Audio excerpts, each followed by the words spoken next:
Oh my gosh. Now there's good things to talk about. I am looking through. I don't even know where to begin. I mean, let's start at some little things. The Trump administration has ordered all federal employees in DE offices to be placed on paid leave and shut DEI down.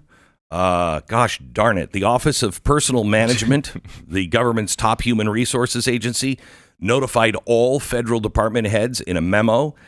DEI programs must be notified by 5 p.m. today. Their administrative leave is effective immediately. Also, all outward-facing media, such as web pages and social media accounts focused on DEI programs, all gone by 5 p.m. today. Cancel all employee diversity trainings. Terminate any DEI-related contracts by 5 p.m. today. Also, OPM, listen to this. They are asking all agency heads to ask employees if they know of any efforts to disguise DEI programs with coded or imprecise language and report their findings back by January 31st. And any employee caught trying to skirt this, they will have, quote, adverse consequences. I would like it just to be, no, you're going to be fired. But I guess adverse consequences could mean more than fired. I like this too, because this is the Thomas Sowell book, Thinking Beyond Stage One.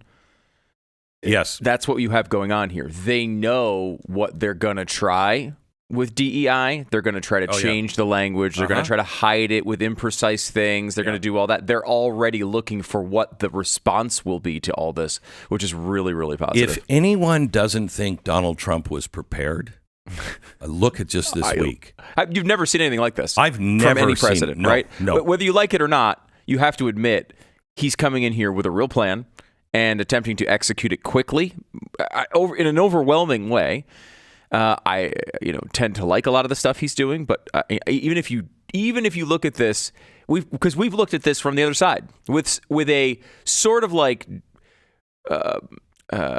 admiration in a way, right? An annoyed admiration of what the left has done. They've built things. They prepared for moments. They this had is the first things time ready in my to life go. they've done. That's what this feels like. Yeah. Yeah. I will tell you that I was talking to somebody who was in on the planning yesterday, and they said that President Trump made a list of every campaign promise that he made. He asked for everybody, remember what I said, put it on a list. He made the list too.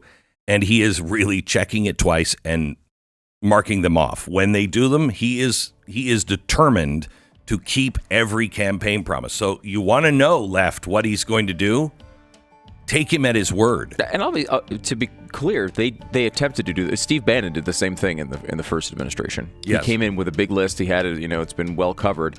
They just didn't get a lot of it done. They didn't know what they were doing. I mean, Bannon. This time they know. do. They know now. This time they do. According to the Blaze today, the new chairman of the FCC, who I love, Chairman Brendan Carr, has announced the end of all diversity, equity, and inclusion programs at the FCC. He said he was erasing DEI as a priority of the commission's strategic plan. He said he would end DEI advisory group at the FCC and any mention of DEI in the commission's budget. Also, DEI will be excised from the performance reports at the FCC as well as all economic plans. Amen. Now, let's go to Trump ending affirmative action for federal contractors and universities. He's just signed an executive order rescinding Lyndon Johnson's executive order of 11246, which established affirmative action and bans all federal contractors and publicly funded universities from practicing race-based discrimination, including DEI. This is a massive shift that came under Lyndon Johnson. These guys, thank God, they are going for the roots of these problems. This is not somebody that is just, cutting the hedges. These guys are going down into the soil and pulling it up by its roots. The Coast Guard, as soon as he took his oath of office, just within hours, the head of the Coast Guard was relieved of command. The commandant of the Coast Guard, Admiral Linda Fagan, apparently, Department of Homeland Security first reported her ouster a minute after midnight on Tuesday. She was fired and told she was going to be fired right after he was sworn in. Leftist outlets and everybody else is like, oh, you can't do that. She's the first female leader of a military service. Yeah, and she sucked. Okay, she sucked. She didn't address any of the threats of border security. She didn't hit any of her recruitment or retention goals. She did not adequately equipped the Coast Guard stations in the Arctic. Why do you think we're going for Greenland? Because China and Russia are coming over the pole into the Arctic, and she didn't protect that.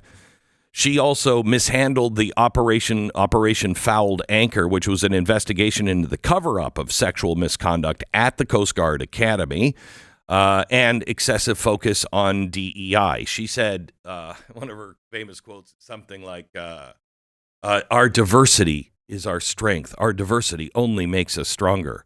Does it? Does it? Or does our unity make us stronger? We can be diverse, but not in everything. Not in everything. Like to be diverse in thought, but not on principles. What do you think? And I don't care about your skin color. Nobody does. Stop it. Now let's see. What else? Republicans. I love this. Chip Roy. Thank you. Is making a move to repeal the FACE Act. He said, and Mike Lee is about to introduce it in the Senate. It's got to get past the House, and then he'll pick it up in the Senate. Their case is you don't need the FACE Act. There is no constitutional right to abortion. So what constitutional right are they enforcing? None. You don't have that right. So and you certainly have the right of speaking your mind, gathering and protesting, as long as it's lawful and you're not, doing anything breaking the law and harassing people. But you certainly can gather, and so they now want to take the FACE Act and get rid of it. Do you know what that would mean? You know how great that is, and it's happening through Congress and the Senate. So they're hitting on all fronts so far. The Trump administration told all of the State Department through Marco Rubio, all of the State Department, every embassy, you are no longer allowed to fly the LGBT pride or BLM flags at the embassies. You can fly the POW flag, but that's it. It's the flag of the United States of America, and that's the only other flag you're allowed to fly is POW. I think that's fantastic. I mean, we're in countries now where they do not want to hear the preaching from the United States of America, especially in places like Africa. They don't want to hear that. It's common sense. It's not, even if you completely support every one of those causes, why on earth would we be hanging the flag of them in our foreign embassies? Right. It makes no sense. It's an American political issue. What does that have to do with this? So Marco Rubio issued the statement, starting immediately, only the United States of America flag is authorized to be flown or displayed at U.S. facilities, both domestic and abroad, and featured in U.S. government content. So in other words, you can't put any of those markings now on any of our websites. The flag of the United States of America united all Americans under the universal principle of justice, liberty, and democracy. These values are the bedrock of our great country and are shared by all American citizens, past and present. The U.S. flag is a powerful symbol of pride, and it is fitting and respectful that only the U.S. flag be flown or displayed at U.S. facilities, both domestically and abroad. Anyone who transgresses this new policy will face disciplinary action, including termination of employment, contract, or reassignment to their home agency. Now, this stands in, Blinken said that for May and June, the rainbow flag had to be flown at all US embassies all around the world for Pride Month.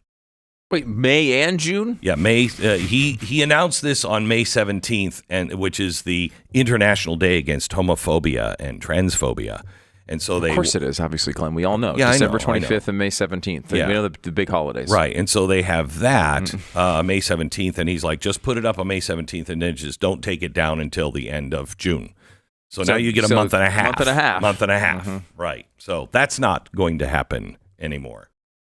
Let me show you how deep this is going. Donald Trump, remember, is a real estate guy. He's also a builder.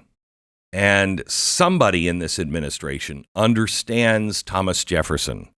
Thomas Jefferson said, if you want your society and your civilization to live on, you must embed its values in its architecture. Okay?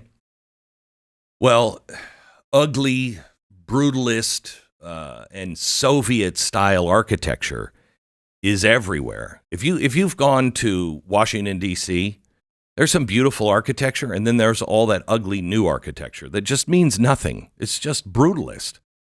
Donald Trump has just issued another executive order on his first day, asking the heads of departments to provide recommendations on how to advance the cause of an architectural renaissance in America that would see all the federal buildings prioritize beauty over anti-traditional hang-ups or egos of radicals. Toward the end of his first term, he issued an executive order mandating that new federal buildings should not only be designed to serve the American people, but should be designed to uplift and beautify public spaces, inspire the human spirit, ennoble the United States, command respect from the general public, and, as appropriate, respect the architectural heritage of the regions of the United States. Joe Biden immediately canceled that. I mean, we are having architect fights now. And so they have now taken, the design. The J. Edgar Hoover building is a really good example of this, just ugly and meaningless. And so they rescinded Trump's order and they started to put into place all of these, new plans for new buildings. And Trump just stopped that and said, sorry, we are not going to build ugly buildings anymore. They mean nothing and they're Soviet in style. It's not happening. That's how deep this is going.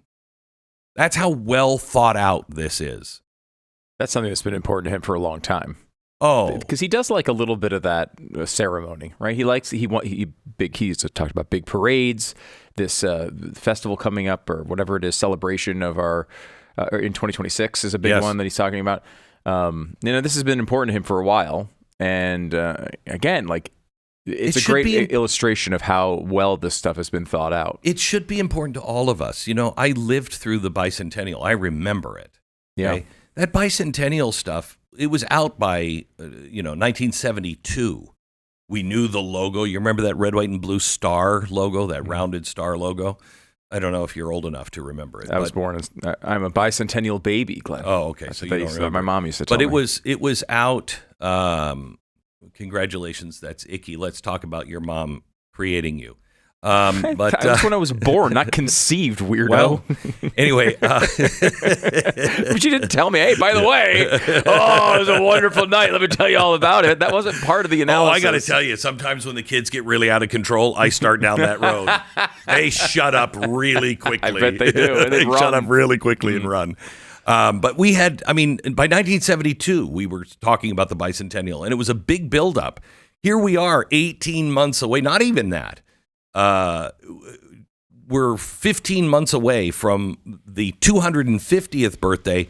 There's no logo. There's nothing. There's a lot of plans out there, but we haven't even started that.